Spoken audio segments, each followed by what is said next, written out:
Vamos mergulhar hoje numa das obras mais geniais e, ao mesmo tempo, perturbadoras da literatura moderna.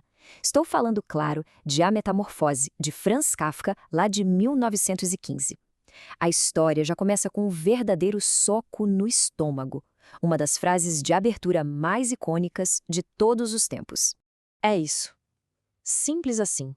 Sem nenhum aviso, sem a menor explicação. A gente é jogado de cabeça no meio do absurdo.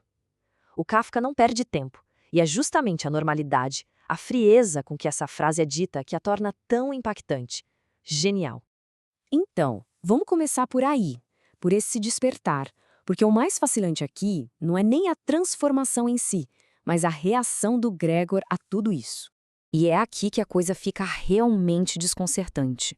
O Gregor não grita, ele não entra em pânico com o corpo novo de inseto, que nada. A preocupação dele é a outra. Perdeu o trem, o que o chefe vai pensar, a dívida da família. Ele já vive numa prisão mental tão grande que o corpo monstruoso é só mais um problema logístico. E aqui está o ponto central da história, a grande sacada. O que o Kafka sugere é que o Gregor já era uma espécie de inseto social muito antes da mudança. A vida dele era tão mecânica, tão sem sentido, que a metamorfose física foi quase uma formalidade. Foi só o interior dele se manifestando no exterior. Agora vamos mudar o foco para a reação da família, porque é aí que a verdadeira crueldade da história se revela. O que a gente vê a partir daqui é uma completa inversão de papéis. A estrutura da novela, dividida em 3 partes, mostra a decadência do Gregor de uma forma implacável. Primeiro, vem o choque, o horror, e ele é trancado. Depois, enquanto ele tenta se adaptar, a família começa a se afastar cada vez mais. E, por fim, a rejeição é total. Ele é abandonado emocionalmente e acaba morrendo muito mais de tristeza do que de qualquer ferimento. Essa inversão aqui ilustra a dinâmica perfeitamente. Enquanto Gregor era o provedor, útil, a família era totalmente dependente e até demonstrava algum afeto.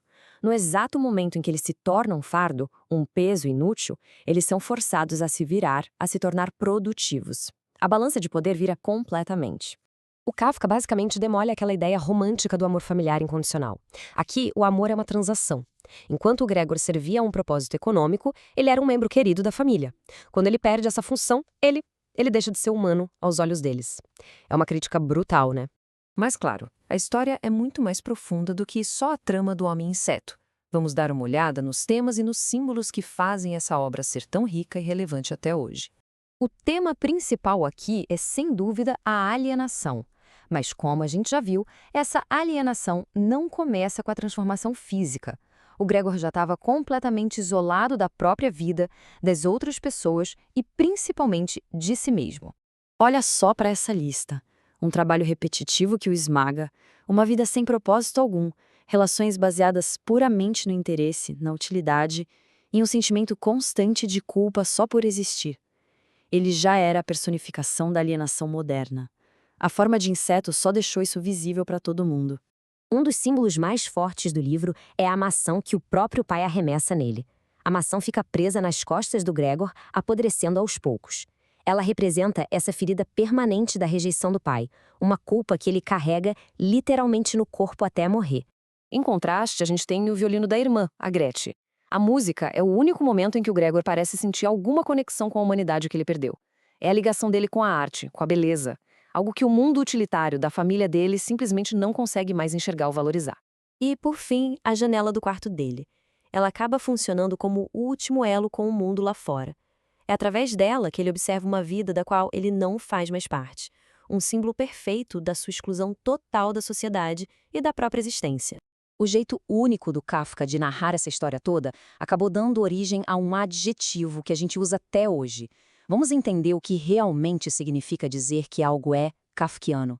A genialidade do estilo do Kafka está nesse contraste. Ele descreve o evento mais bizarro e impossível que se possa imaginar com uma linguagem fria, precisa, quase como se fosse um relatório de escritório. Essa falta de emoção e a ausência total de explicações por parte do narrador é o que gera toda a angústia em quem está lendo. Então, quando a gente fala que uma situação é kafkiana, é a isso que estamos nos referindo. Um tipo de pesadelo lógico, um labirinto de regras sem sentido, onde o indivíduo se vê esmagado por sistemas impessoais e absurdos. A Metamorfose é o exemplo perfeito disso. Para a gente fechar, a obra nos deixa com uma pergunta fundamental. Uma questão sobre o que significa ser humano. E é uma pergunta que continua absurdamente relevante hoje em dia. A história nos força a encarar essa questão bem incômoda. O que é que nos define como seres humanos? É a nossa aparência, a nossa forma física? Ou será que é a nossa capacidade de contribuir, de sermos úteis para a sociedade, para a família? E essa é a conclusão desconfortável que o Kafka joga no nosso colo. No sistema em que o Gregor vivia, e sejamos sinceros, talvez no nosso também, o valor humano não é algo garantido. Ele é medido pela função que a pessoa exerce. A partir do momento que essa utilidade acaba, a humanidade, aos olhos dos outros, pode simplesmente desaparecer. E essa, sim, é a metamorfose mais assustadora de todas.